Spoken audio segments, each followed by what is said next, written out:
Greetings, Elder Blacklight. Continuing on with old school versus new school. This brother here, Kwame Kenyatta, I knew this brother. I had a casual acquaintance with this brother, but he was a leader back in Detroit, and peace and blessings be upon this brother. This brother recently died, but this brother had a hooked up and built up a school called Malcolm X Skill Center. I think that was the name for boys, and they gave him a hard time, but he did it. I know the brother. First time I met the brother had Steve Coakley. He had a headquarters. Kwame Kenyatta had headquarters on Dexter, and see Dexter after the riots, they had the Panthers all up in there. They was controlling Dexter, and anyway, we that's another story for another time. But anyway, he invited Steve Coakley out to headquarters. Me and this brother went, and I met Steve Coakley. This was a long time ago, man. This was shit, back in the 80s, man. Back in the 80s. Yeah, late 80s or middle 80s. And so I met him as also. Then later on, I was over at 88.1 FM WHPR. I invited this brother to be on one of my earliest programs. This brother here, Kwame Kenyatta, and Malik Shabazz, not Malik Zulu Shabazz, but Malik Shabazz of the Garveyite. Malik Shabazz was also at the same time in the New Panther movement with Malik Zulu Shabazz. They had a fallout. But anyway, we're not going to get into that. That's another story for another time. So after I invited this brother on, this brother RJ, the owner of WHPR 88.1 FM, was just getting started out. Because his only program was dance, the new dance show. That was his claim to fame. I came on there and I made it a black conscious or black powered radio station. Because at that time GPR, they was just in playing music. And every now and then they would talk a little black talk. And WJLB, they was getting ready to sell, because we had WJZZ and WJLB, and I think TV1 and some of her constituents was going to buy them out. Anyway, they was all used to be over at WJLB. I think that's what it was. They was all over there. And so, anyway, when I invited him on my show, not long after, he had his own show. And then Malik Shabazz had a show. Then the whole station started becoming black conscious in Highland Park. So here in Detroit, we still got 88.1 FM WHPR, but we ain't got the same format, the same platform that they had back then. I'm no longer with them. And this brother, after he hooked up with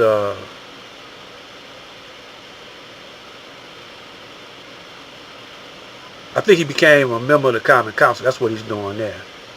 He's a member of the Common Council right here. But a couple of weeks or a couple of days ago, he passed away.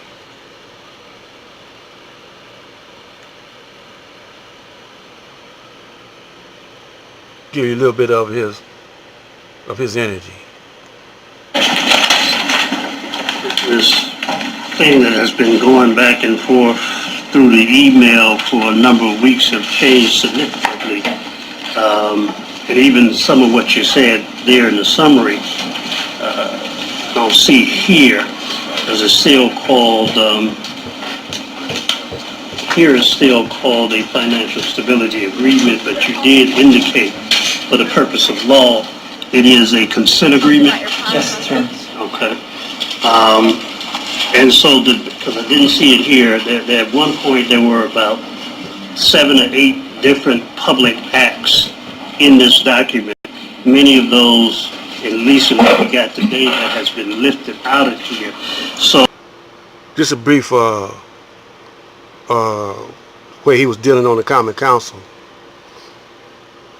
And then he retired from the Common Council. Now the brother had got some land up in Africa.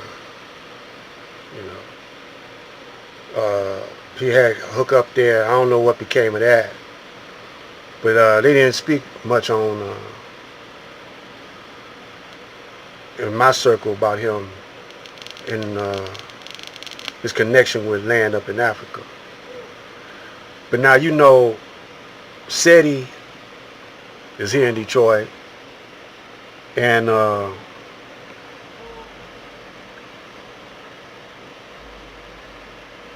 he hang out with Pharaoh, young Pharaoh. And see, you don't never hear SETI. I seen him once with the New Era.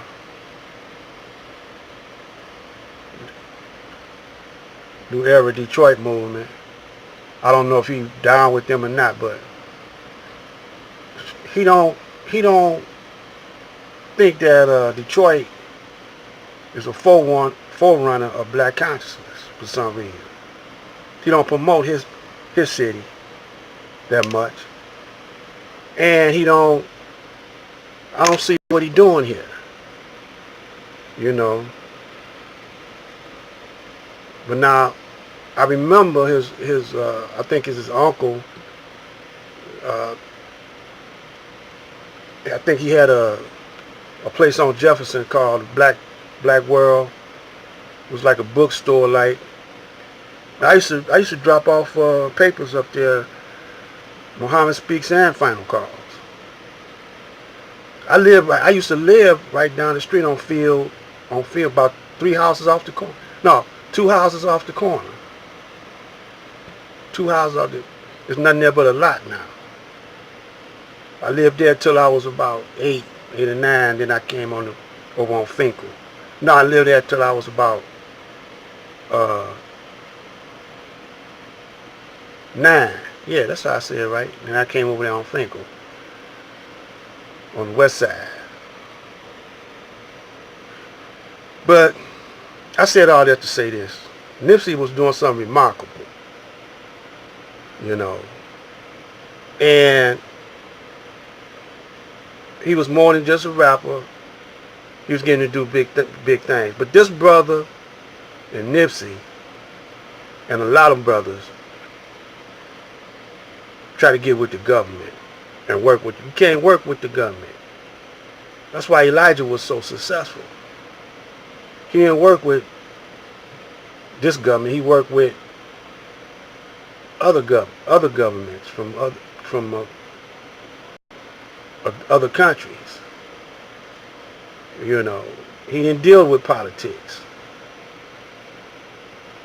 You can't deal with politics and try to build your community up. You gotta stay. You can't mix them, man. You can't mix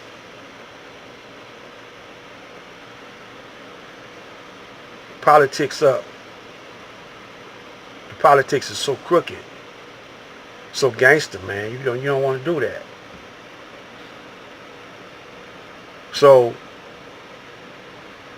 the gangsters that took over all the leaders.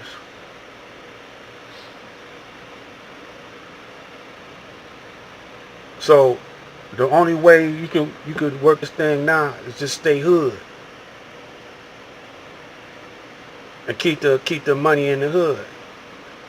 But you got to get rid of all those crooked brothers that want to deal, merge in, money hungry, merge in with your enemy. You got to spot them out and get rid of them. And if you can't get rid of them out your hood, then you're gonna have to merge or align yourself with righteous brothers and sisters. Get them out the hood. That's all it is to it. And they in with your enemy because they money hungry. They're greedy.